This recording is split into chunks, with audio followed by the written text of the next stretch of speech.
This is Brent, guys. Hey, everybody. So you are the expansion, like the game director. Game director, yes, exactly. So this is who we have here. So we can talk about the general questions. I see people spamming like a lot of, okay, what happens to this, what happens to that? But we were talking about Spiritborn here.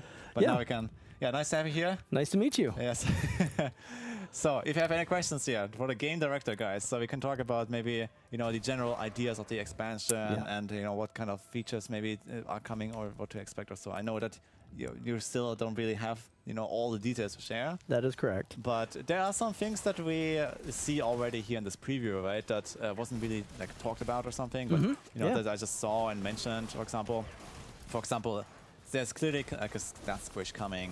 Like I see that the weapons have way lower damage. Paragon starts at 60. So maybe you can give us a bit of an idea of what is going on there. Yeah, I can't talk about exact details. You're starting to see some hints on some of the stuff that's coming down the pipe. But, progression and the flow of the game is always something that is top of mind. And we want to make sure that we're doing things that are improving your leveling experience as you make your way into endgame. Once we reach the expansion, that is a big opportunity for us to make any adjustments that we really want to see. In a very big way. And so I'm sure we'll be talking more about that later, but I definitely want the community to know that that's top of mind, and I think we have some cool stuff coming down the pipe. Okay, that's cool.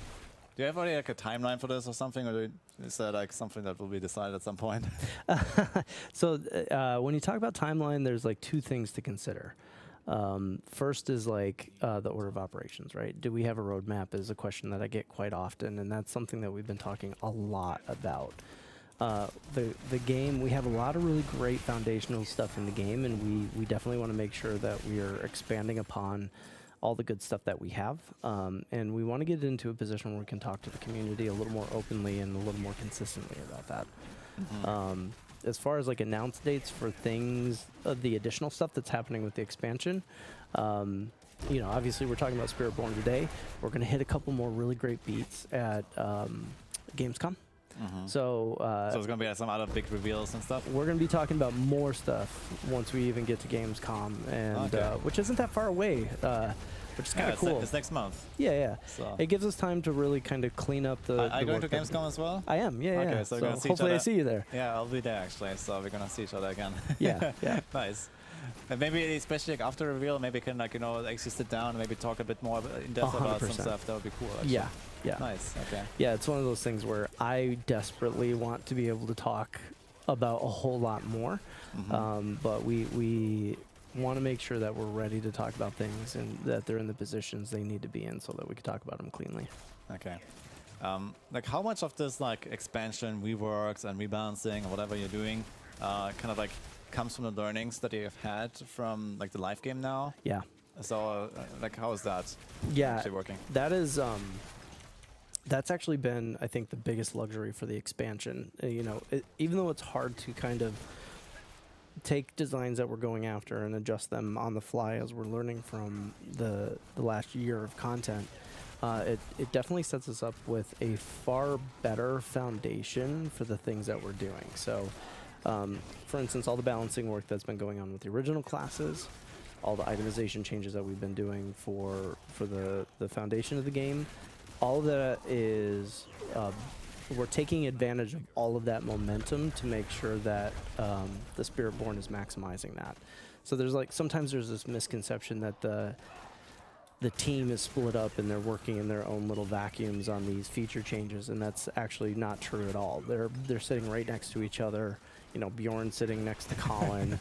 They're having the conversations, and so every single learning we gets to be applied to any of the content that we're making moving forward. So, my hope is that we're taking all of the elements that we have in the game now and we're building upon those, just making the experience better and better. Okay. And there's also I guess there's also this kind of high-level coordination, like for example, if it's Joe Papiora, Joe Shaley, for the live game. Yeah. And then I guess you also talk about in this patch you're gonna do that, and there's kind of this idea of a coherent product at the end, right? 100%. I mean, I would say the three of us plus a bunch of other people, we're sitting down pretty much every day, and we're talking about the things that we're working on. Obviously, there's the core development aspect of it, but we are meeting on an extremely regular basis on how all of this plays out over time. So it's awesome to have such smart partners as them as we go through some of the changes that we're seeing here.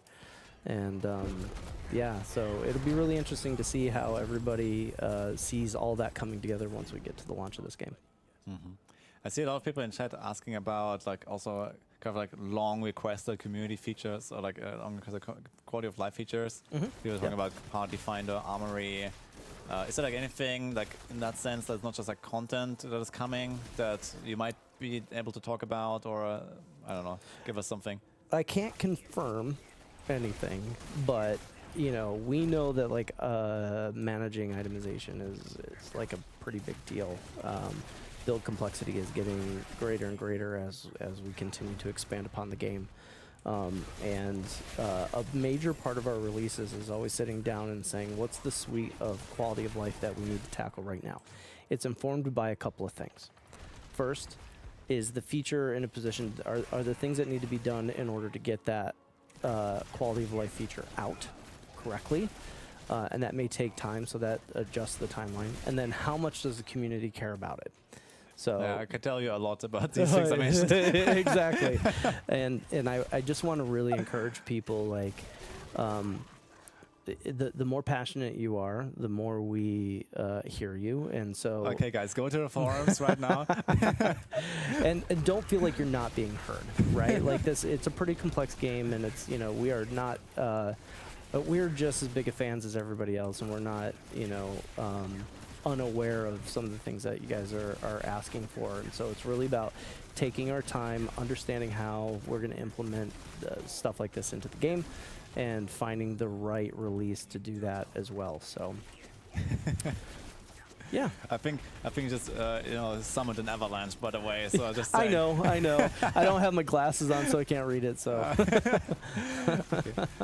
there's a funny little question: Can the Spiritborn access the cow realm? There is no cow level. Damn it, man!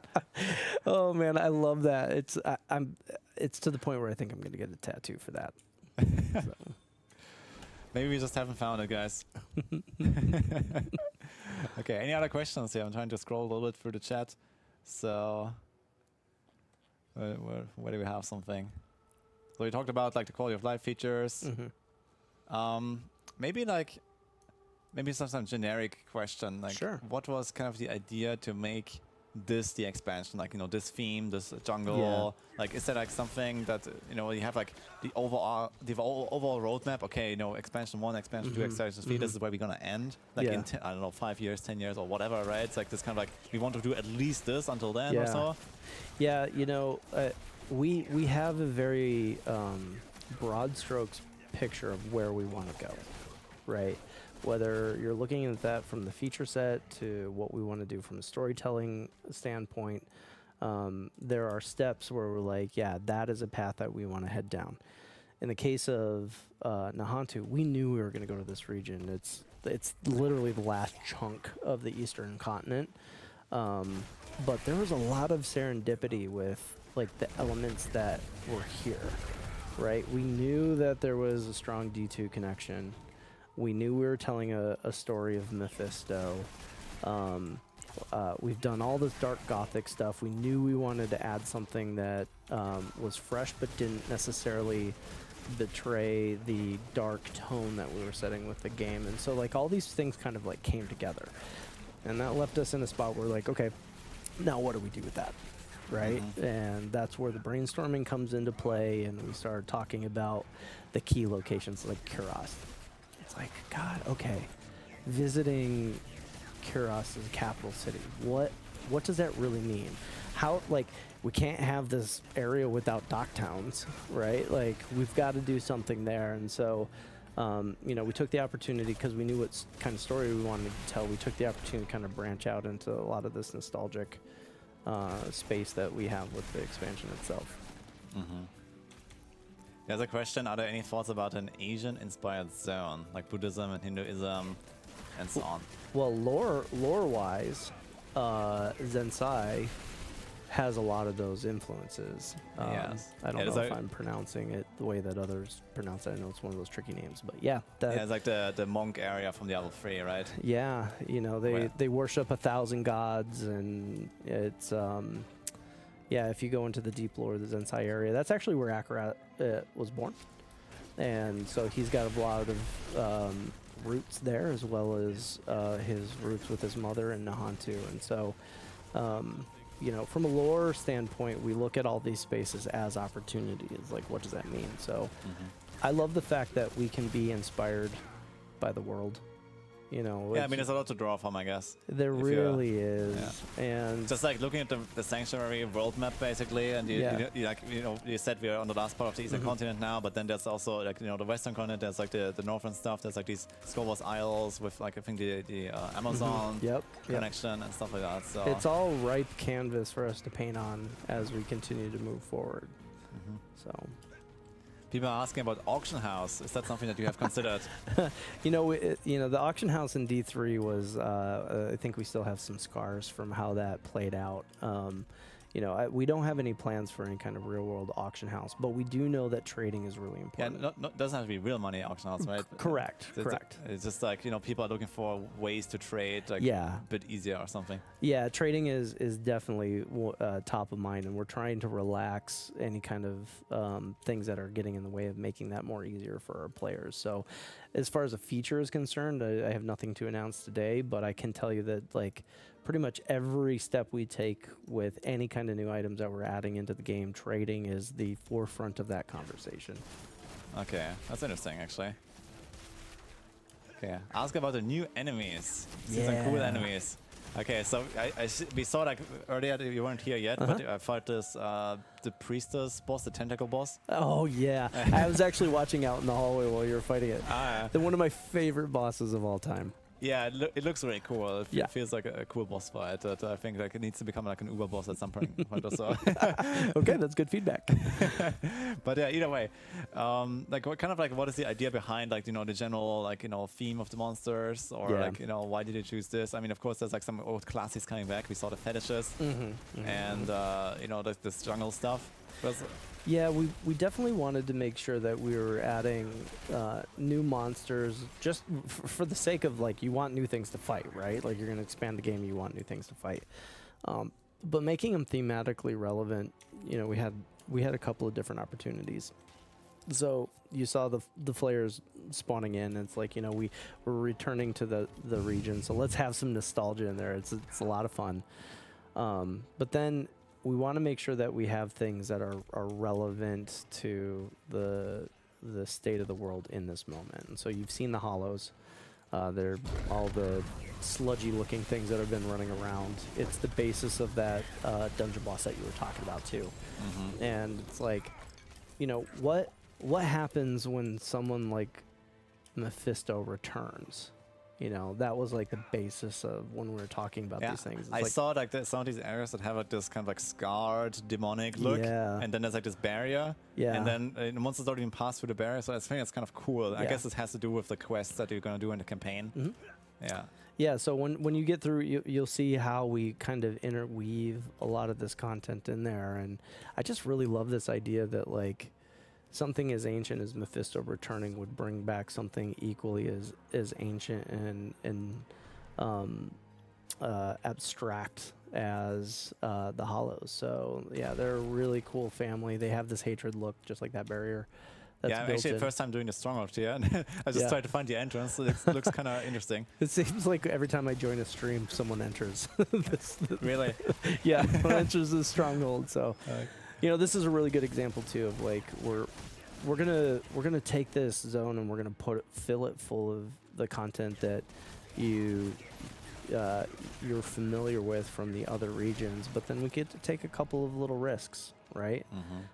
Let's play around with the world can be dark, and so what does it mean to wander around in the dark? And so you're gonna see us experimenting with some gameplay types as you move through the world. Yeah, chat says this looks dope. Yeah, it's kind of interesting here. So exploring with a little lantern. Yeah. And you're in the cave bug tile set, which is like our grossest tile set that we've made today. All the little bugs and eggs and Kind of interesting stuff, yeah. So this is. We actually had to be careful with this because there's a couple of phobias that can really trigger people with this kind of visual look, and so we had to test it out on people and be like, have we crossed any lines here to make you feel a little too ill? Okay, that's interesting as well. Yeah.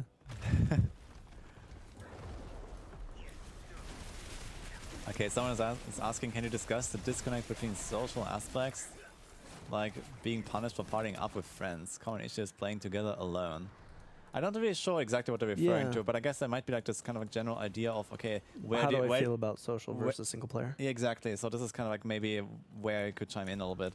Yeah, we know that the vast majority of our players play single player, and so we always want to make sure that experience is first class, right? Making sure that you're getting a high quality experience, that it's not necessarily outside of the core loop to play solo or to play co-op.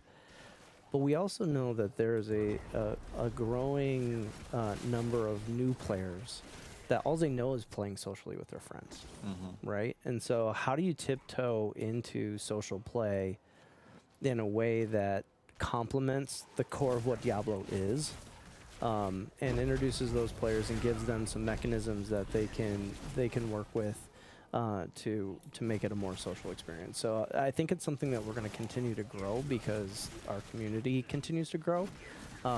But at the same time, we're not going to do anything that betrays that world-class single-player experience either.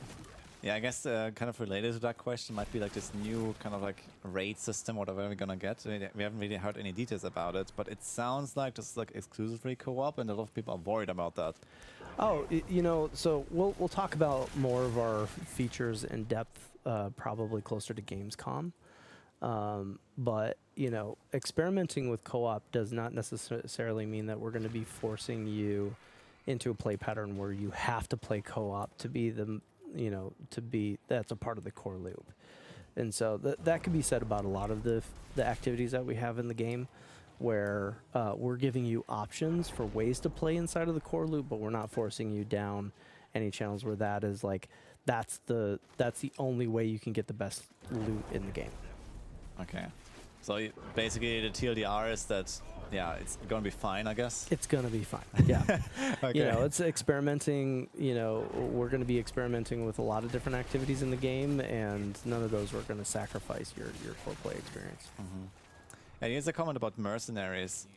And this is also something that, personally, I was actually very happy to see that Diablo 4 did not have mercenaries, because I don't really like them very much. I played it 2, I played it 3, but I was always like, I kind of like being on my own, not like having to worry about, some other thing running around. Unless I play like a minion build, then I have my minions, right? This is like a choice. Yep. And generally, I'm not much of a minion player, to be fair. Sure. And now we have the mercenaries coming to Diablo 4. So what was the thought behind that?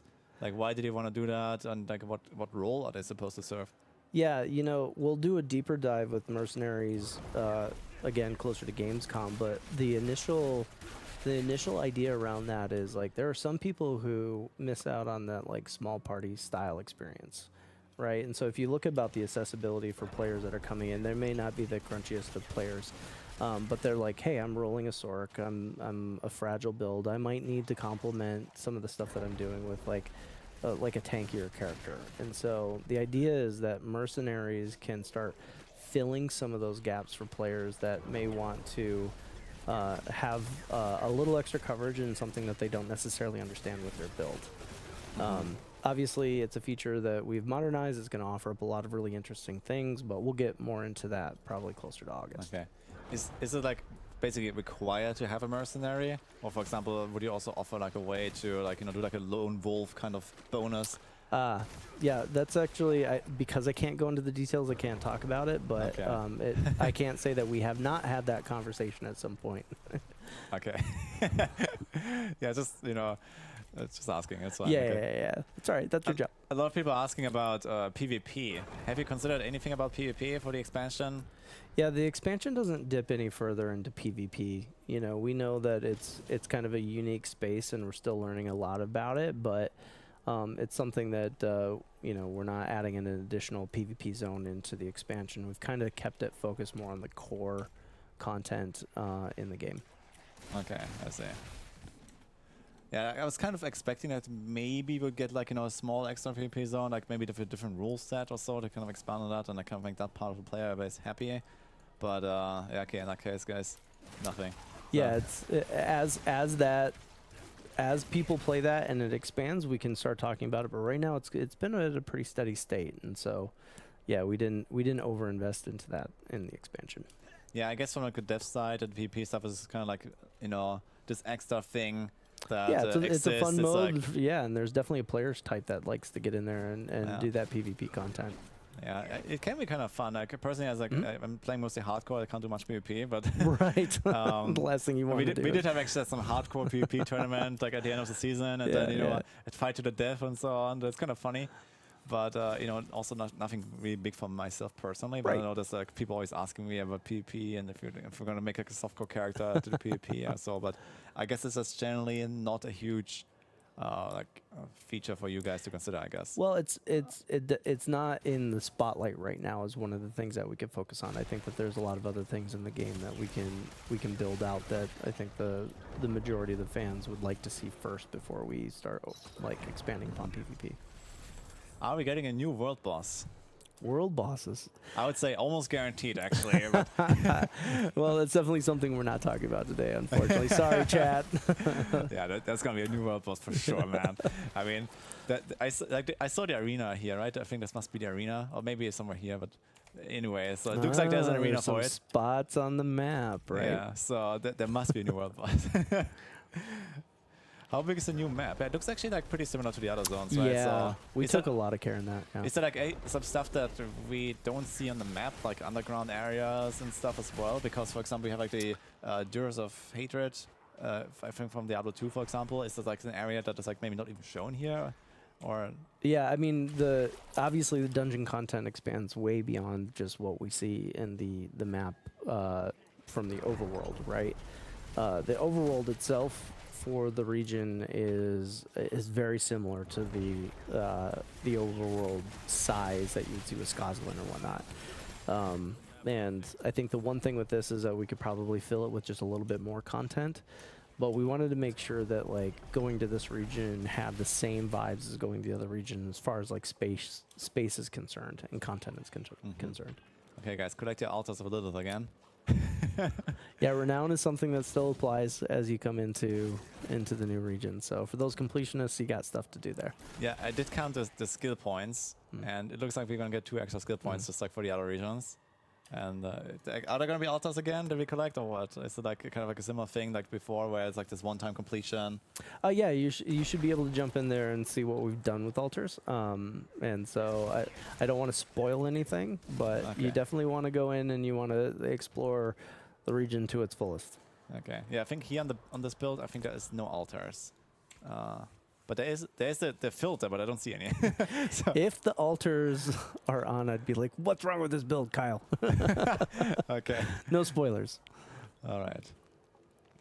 Okay. Anything else, guys? The new max level. That's an interesting question, but I guess you can't talk about that. Yeah, we're not talking about progression today. Okay. For sure, but yeah, stay tuned.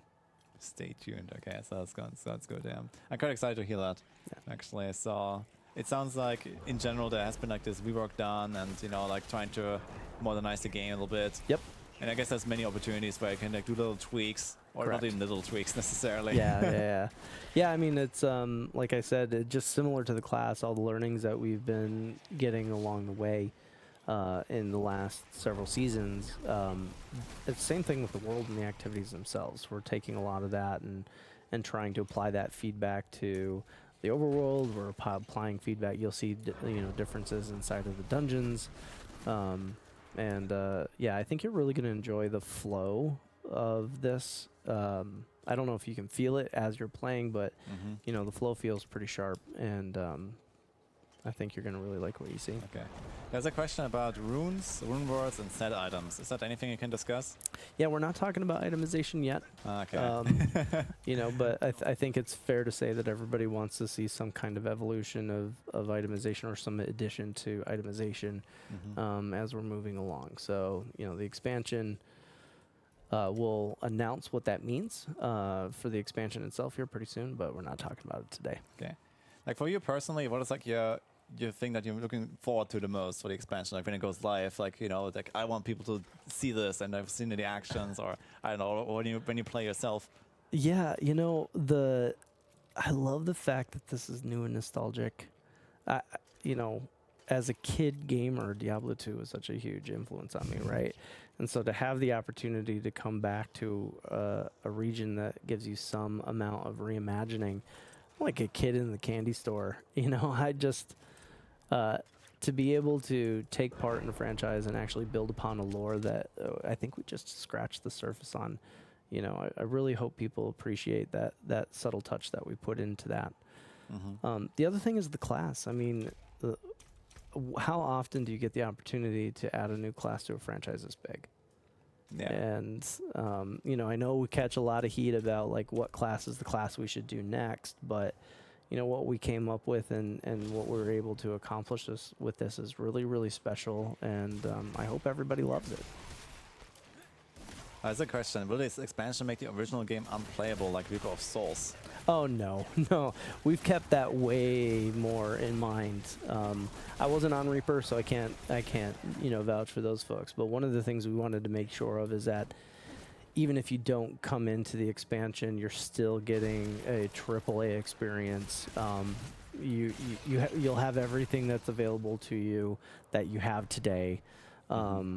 And okay, so you can't do the campaign and like the Mephisto campaign, I guess, and right, you're just missing out on the extending part. Yeah, exactly. Okay, but basically the main features are still going to be present. Present, intact, super fun, a part of the core loop. Okay.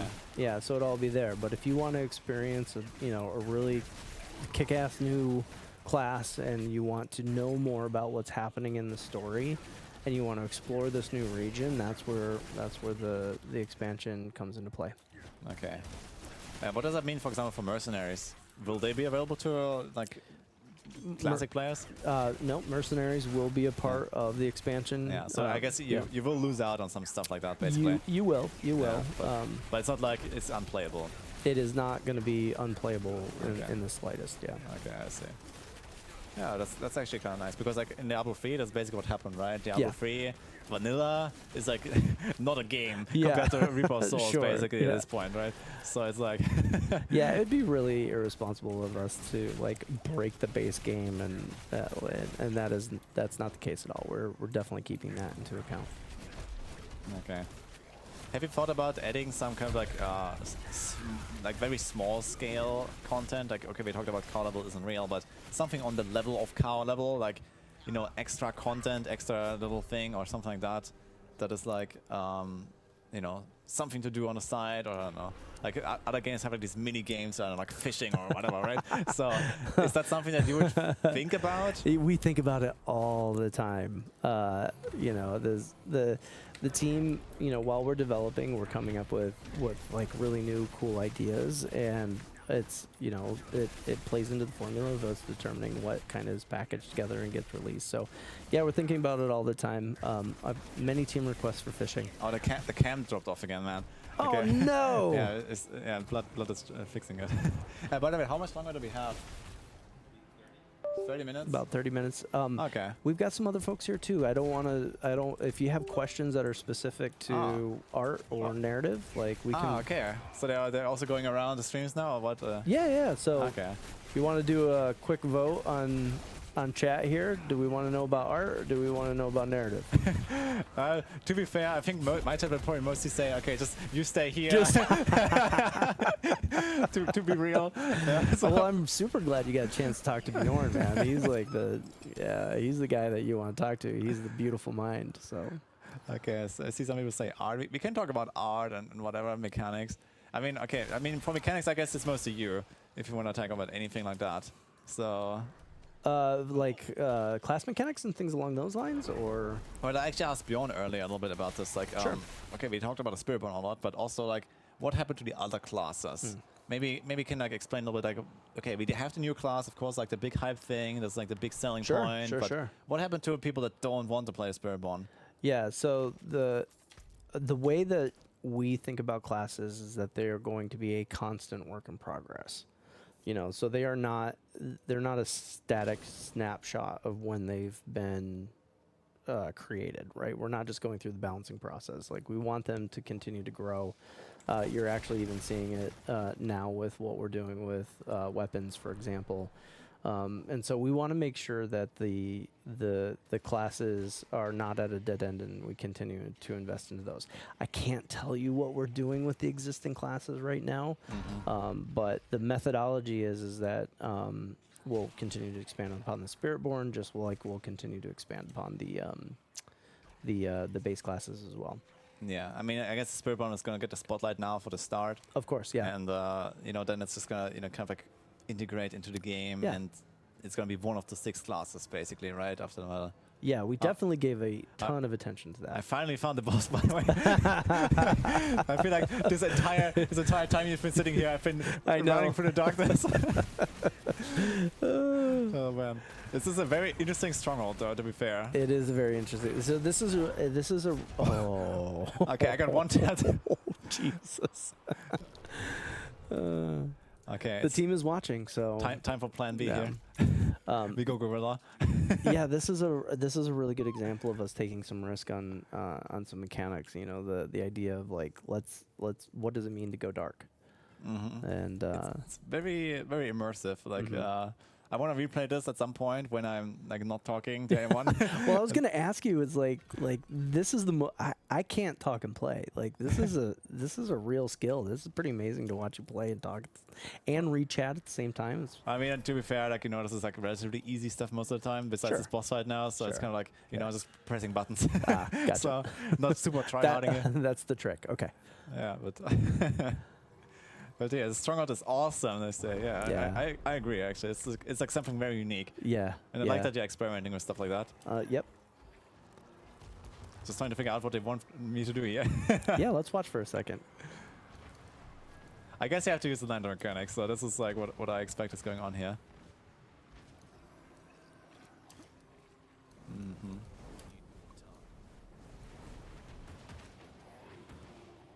Clan rewards, someone is asking. Have you guys considered doing anything like, you know, some extra clan features or something to do together as a clan, or something like, you know, at least achievements together as a clan, or like, I don't know, like an activity you can do?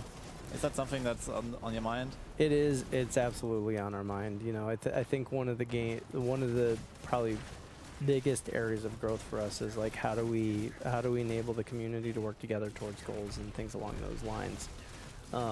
We have a lot of ideas on how that could be, and we need to make sure that the game and the technology is in place to do that. And so, you know, behind closed doors, we're talking about that every single day, and we want to offer that up to the community. We want to offer it up to folks like you who like can really spotlight that stuff as well. So,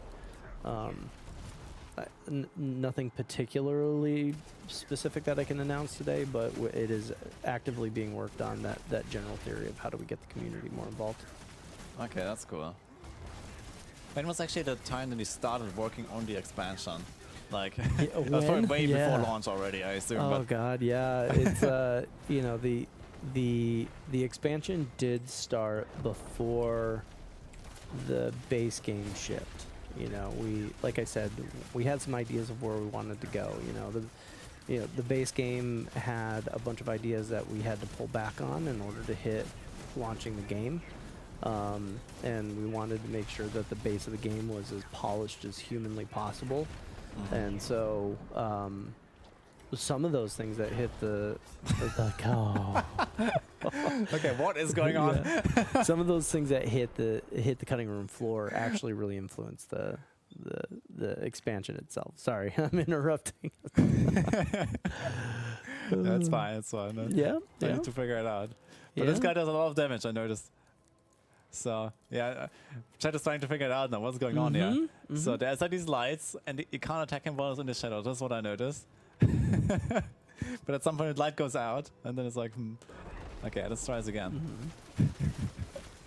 I'm gonna give you a second to think. Yeah, he's just like smirking now, man. Like, is he gonna figure it out? There's probably like some trick to it, but I don't know. Yeah, and that's the thing I'm not gonna spoil. I'm gonna let you kind of go through this, but you know, I do enjoy games that like really push you to kind of figure it out, right? And so us finding the fine blend of how much information do we give you and how much do we let you figure it out, like that's part of the fun. Just don't get hit. I mean, that's another strategy, I guess. But it's kind of surprising to get one shot on like World Tier 2, to be honest. So this is like, it's like, yeah, I'm doing something wrong. Difficulty is something we're going to keep top of mind. Also, we know some players want to see some more challenging content, and I think you're going to see some stuff that will challenge you with content. That's very good to hear, actually. Yeah. So I guess it was like especially for like the kind of like the more invested players. Yeah. Kind of like a huge concern, like all throughout. You know, like you introduce like some higher end stuff, but then you also trivialize it immediately thanks to like, I mean, you're not part of the live team, I guess, but this is what happened, right? Like, okay, we get like, you know, let's say the pit or whatever, right? And we also get like, you know, incredible power creep in the same patch through like new uniques, tempering, whatever, and you know, it's kind of like, you know, it's kind of like you make hard content, but then it's also you beat that hard content relatively easily if you try. Yeah. So it's a tightrope act, you know. Like we've got a whole community of very sweaty players, and that's great, right? Like this is the aspirational content. You know, I think every player that enters Diablo wants to feel the thrill of getting to this spot. But we also have, you know, a huge part of our community too that are still learning, right? We got a bunch of new players that have never played a Diablo game before, right? If you think about when Diablo 3 came out and everybody was playing Diablo 3 in the early days, some of our players weren't even born. You know, it's like, or they were just learning to walk at that point in their life. And so, you know, we've taken on the challenge as a team to say, hey, how do we introduce those players to this amazing genre and still cater to those folks who have been with us all this time? So, you know, it's something that we're very open to hearing all the feedback on from everybody. As there you go, getting the feedback from everybody on how we're doing with that tightrope act, and keep on pushing forward. I talk about this a lot, that you know, it's not necessarily about finding balance, but it's about keeping the harmony between these things. And so I love the fact that we're a live game, because now we can play with that over time. I used to develop games that once it was released, if it wasn't right, that's all you got. So when did you start game development? What's that? When did you start game development? 2002. Okay. Yeah, right out of college. So I've been doing this about 23 years. What was the first game you worked on? Tony Hawk. Tony Hawk. Yeah, yeah. I remember some super old Tony Hawk game I played, actually. Yeah. I'm not sure if it's that one or like, I don't know. But yeah, so when I started off, it was like Tony 2 had just kind of come out at that point, and then, you know, we've you know, at the time it was an indie startup studio, and we're working on a lot of handheld games. We got into the Tony world and continued on with that all the way through like Wasteland, and I mean, we were there for a lot of it. But yeah, I've had the luxury of working on a lot of different styles of games, and honestly, action RPGs are my favorite. They're just so much fun to develop. A lot of rich worlds, a lot of crunchy systems. So. Okay, I kind of have a feeling I did this boss wrong. So I just brute forced it now. Okay, I'll figure it out another time. Yeah, it's definitely about using the light and the mechanics. So you're doing great. Yeah, I tried, but I don't know. It felt like this was still way harder than it should have been. So, are we complaining that the game's too hard? No, no, I'm just joking. In terms of like the overall scope of like the difficulty, it was like, oh, nice! It actually transforms. Yeah. So now we have like an entire city here. Oh, that's cool. Go back to the map. Yeah. And there's a dungeon as well. Yeah, that's what I was waiting for you to find. Betray Tomb. That sounds fun. Yeah. Okay, let's try that. Yeah. The Yeah. So, playing the game, we're still balancing it. We have a handful of months left before it gets out into the wild. And so the fact that we've gotten to a spot where you get a chance to play, and we had a bunch of other people playing last week. So what are actually the things you're going to focus on now for the next 3 months until launch? So what is like, okay, this is the plan, like, okay, like, the content is, I guess, mostly done, but I guess you're still doing like polishing and like, I don't know, what are you doing? The real key here is like, it's bugs, it's balance, and it's flow. So we're going to keep going over that stuff over and over again. Obviously, we need to clear our bug databases as best as we possibly can, crunch through that as fast as we can. Making sure that the harmony between the classes is maintained. So we're going to be taking a look at Spiritborn and saying like, how does this feel next to the rogue and the necro and whatnot. And then when I say flow, it's like making sure that the experience is taking you through the content in a way that feels good and natural, and that nothing's being rushed, or that nothing feels like a slog. Mm-hmm. Yeah, I guess that's very important. It's just make sure that, like, as you said, you have all these different types of players, right? So that everyone just kind of feels good logging in, and then especially with like a major rework coming. Right. I guess you might also have to consider like, okay, are people even gonna like, feel familiar with the game still if you do this? Yeah, and that is definitely top of mind when we're going through this. It's like, we don't need a bunch of people logging in and being like, wait, what? Where am I? Although it is fascinating to think that once the expansion releases, we may have people who log in who stopped playing within the first few months of Diablo 4, right? Like they wanted to play through the story, they want to know the lore. So I can't wait for them to come back, because this game has been refined and honed in, and some great improvements have been going in, and I'm very curious to see what they have to say. Yeah, I mean, it definitely has developed very rapidly. Yeah. Right, like throughout the seasons, like especially like the I guess the two big points were like season 2 and then season 4. Yeah. With like first the boss ladder, and then later the tempering system and the item rework. Yep. And I guess it might have also been kind of difficult for you, because I guess you started working on the expansion under completely different circumstances. Yep. And then, eventually, okay, you added all the stuff to the live game. Yeah. And now you have to like accommodate that as well in the expansion. You do. Yeah. So how was that actually in like the overall, like, did you have to redo a lot of stuff as well then in the expansion? Like, so, like, kind of like lost time that you couldn't do it with, invest into something else? Yeah, I mean, nothing's for free, right? But we knew we were experienced enough to know that like we were going to learn a whole lot in the first 6 months of the release of the game, and it was more, and we necessarily couldn't predict what we were going to learn, right? So we had to leave space for those types of changes coming down the pipe. Not only did we know that we needed to make space, but we made sure that there were people there to help like really break down the data and deep dive into the communities, gather all the feedback, so that we were the most educated we possibly could be before we went into those changes. And so, there were certain things that we wanted to do in the expansion that were like, that's not a big priority. Like we talked about PvP, right? It's like, we had thoughts, we had ideas, and it's like, okay, if you weigh that next to some of the work that we're doing in, season 2, for example, or season 4, for example, we felt confident that maybe pulling back on PvP in the expansion would leave room for us to make foundational improvements for the rest of the game. And that, I believe those were the right choices, and I'm glad the team was there to like dissect that information. Okay. Yeah, I mean, there's always like this constant like feedback going on as well. I guess with like people like me and like other creators that are in this Diablo partner program, and like there's always like discussions happening and whatever. So.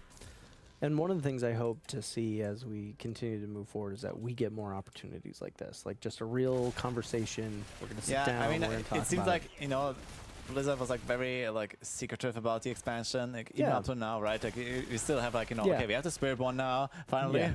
but there's still like, you know, okay, all the systems progression, blah blah blah, that like, Yeah. we can't talk about yet. And it's like, you know, I also have not seen anything. You know, it's like I have not played the Spiritborn. You know, I wasn't in any test. Yeah. And it's like, oh, he's a butcher. Look at that. Oh, you got the butcher. Oh, he's wrecking me, by the way. Holy. Yeah, he was beefed up a little bit, or what? Okay. Oof. Okay, we got him. You got him. You got him. You did more damage than I would have anticipated, though. I didn't click the shrine on purpose. Yeah, you know, we do want to make sure that when we have new information that that we're ready to talk about it. If you would have seen, like, BlizzCon was a great example. We finished BlizzCon. I saw everybody being like, we should have talked more about what's happening with the new class. You say you're going to do a new class. This was your shot. You should have talked about it. And it wasn't for a lack of desire. Like, I really wanted to talk about it. Okay. And I was pushing on that. It's like, hey, what can we talk about? If you would have seen the Spiritborn class at BlizzCon versus what you have now today, the conversation wouldn't have been as meaningful. Oh, we're getting a 5-minute warning. Okay, 5 minutes, guys. So we'll close on this. The conversation wouldn't have been as meaningful versus like today. We have really dialed in on what we're trying to deliver with the Spiritborn. You know, it's more realized than we would have had it at that point. Your questions wouldn't have been as deep as you needed them to be. And so, yeah, it's about the timing of as this stuff is coming down the pipe, but when we're ready.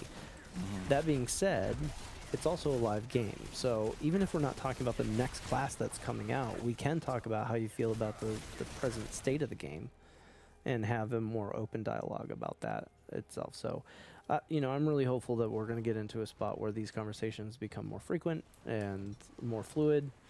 And my promise to you is that I'll be as honest as I possibly can throughout the entire thing. That's nice. Yeah. Okay, we reached the boss here. It's another new boss, actually. I keep seeing like new bosses. That's kind of cool. So I noticed that there's like, you know, a lot more variety now. Yeah. Like almost every dungeon has like a new boss now and these kind of things. Variety was one of our pillars early on. And right. I also noticed, for example, the dungeons have been reworked. Like they don't have like objectives anymore, but Yep. there's like more exploration going on. Yeah, Nahantu has some changes to the dungeons where, you know, so Is that specific to this region, or is it like all the dungeons that have been redone a little bit? It's specific to this region as the build that you're playing right now. Oh, okay. So we've had a lot of talk about the flow of what that means for dungeons, and I think dungeons is another one of those canvases that has a lot of room to grow. So play them, tell us what you think, and then we'll take those learnings and see what we can do to fold into the rest of the game. Yeah, it's definitely like it feels a bit more like Diablo 2, I guess, where you just like walk in and then you just like try to explore your way through the dungeon. Yep. And then a lot of people would have liked that. Yeah. Personally, I never really had like a big drive, you know, one way or the other. So yeah, I can't really say too much, but I guess it'll be interesting to hear what other people say as well.